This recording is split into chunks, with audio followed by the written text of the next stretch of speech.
Upaya mencari keadilan atas tewasnya Afif Maulana, remaja berusia 13 tahun, warga asal Padang, Sumatera Barat, terus dilakukan pihak keluarga. Selasa siang, keluarga Afif Maulana mendatangi kantor Komnas HAM di Menteng, Jakarta Pusat guna mendesak Komnas HAM membentuk tim investigasi sekaligus mengawal proses ekshumasi guna mengungkap penyebab pasti tewasnya Afif. Didampingi tim kuasa hukum, keluarga Afif Maulana, remaja berusia 13 tahun yang tewas karena diduga dianiaya oknum petugas kepolisian, mendatangi kantor Komnas HAM di Jalan Latu Harhari, Menteng, Jakarta Pusat. Kedatangan kali kedua untuk memastikan proses aduan yang telah dilayangkan pihak keluarga beberapa hari lalu. Selain mendesak Komnas HAM membentuk tim khusus untuk melakukan investigasi, pihak keluarga juga meminta Komnas HAM mengawal proses ekshumasi atau pembongkaran makam dilakukan otopsi ulang. Namun, pihak keluarga meminta agar proses otopsi dilakukan di rumah sakit swasta.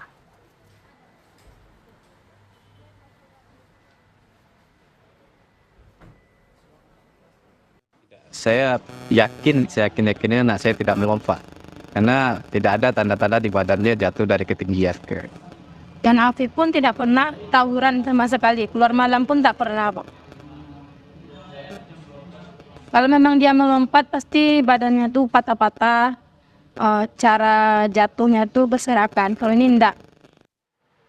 Kematian Afif Maulana hingga kini masih misteri. Direktur LBH Padang yang merupakan kuasa hukum keluarga Afif Maulana, Indira Suryani, menyatakan hingga kini belum ada saksi yang benar-benar melihat remaja 13 tahun itu melompat dari jembatan.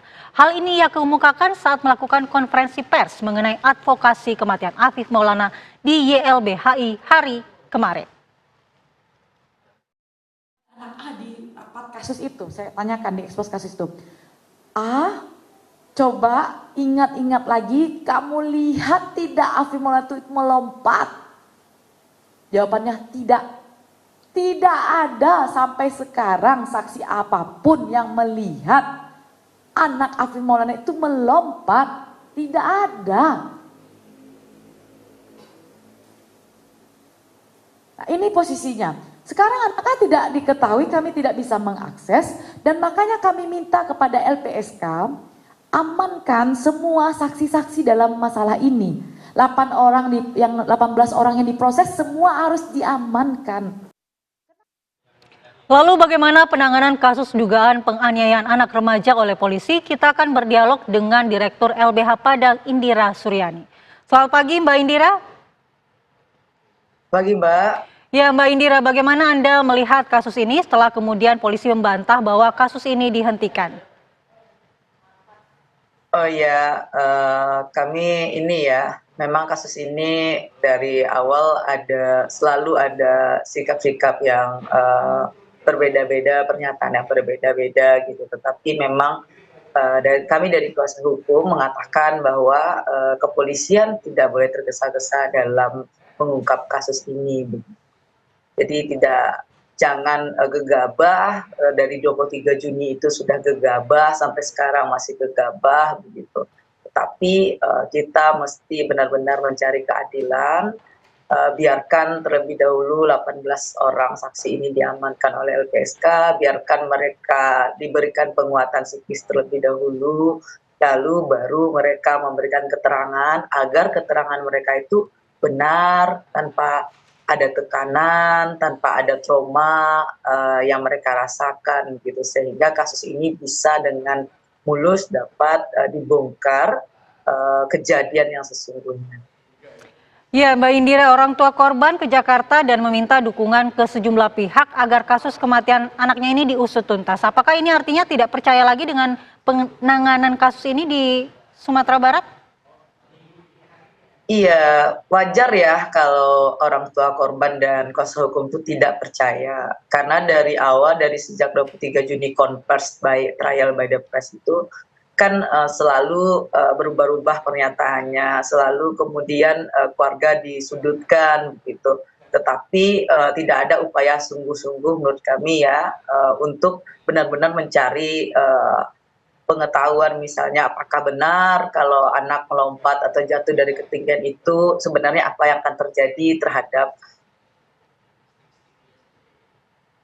Ini yang kemudian kami ke Jakarta untuk meminta berbagai pihak membantu kami ya, keluarga korban, untuk membuat terang kasus ini. Salah satunya memang menurut kami membantah adanya lompat itu kan dari cedera tubuhnya begitu ya. Dan ini yang kami kejar kemarin ke Komnas HAM untuk segera melakukan ekshumasi. Ya, Mbak Indira, bagaimana dengan hasil otopsi? Informasinya, Polda Sumatera Barat sudah melakukan otopsi dan hasilnya sudah keluar. Apakah pihak keluarga dan juga kuasa hukum mendapatkan hasil otopsi ini? Kami belum mendapatkan. Di tanggal 25 Juni itu kan memang dijanjikan dua hal, salinan CCTV dan juga salinan otopsi.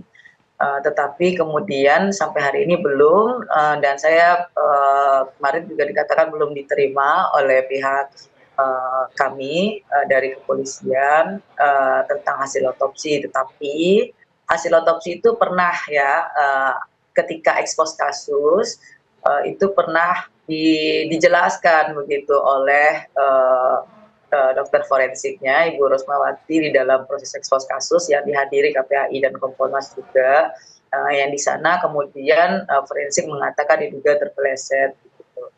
Dan kami tetap tidak ini ya, merasa butuh sekedar inian ya, walaupun sebenarnya dalam hasil otopsi itu ketika kami mendengarnya baik-baik dari hasil forensik, kemungkinan dia terjatuh itu dari atas, kepeleset dari atas atau lompat dari atas itu hampir tidak mungkin gitu, karena memang kaki dan kepalanya itu mulus begitu. Itu pernyataan dari forensiknya begitu. Dan tapi kami tetap merasa bahwa butuh penguatan pengetahuan bagi penyidik tentang situasi saintifiknya itu gitu, sehingga mereka bisa bergeser ya tentang bahwa melompat, tujuan melompat itu bisa bergeser menjadi benar bahwa itu tidak make sense gitu, maka cari ininya gitu, situasi bukti-bukti yang lainnya gitu. Ini seolah-olah tuh udah dikunci aja gitu. Kita nggak sukanya di situ, udah dikunci aja situasinya melompat, padahal hanya ada keterangan ajakan melompat, lalu kemudian dari hasil forensiknya itu juga tidak cocok dia melompat dari ketinggian atau kepleset dari ketinggian.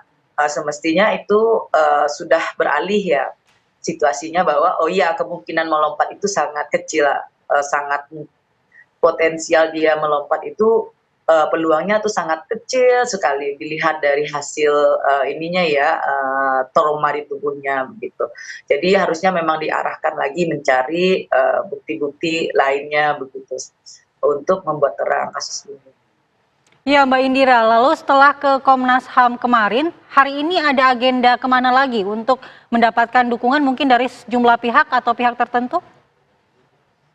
Ya, kami jadi juga didukung oleh teman-teman dari Koalisi Reformasi Kepolisian, dan tim ini bersama nanti akan menemani kami berkoalisi ini mendatangi Mabes ya. Ada beberapa pelaporan yang dilakukan begitu. Baik, terima kasih Mbak Indira Suryani atas waktunya bergabung bersama kami di Kabar Pagi. Selamat pagi. Pagi.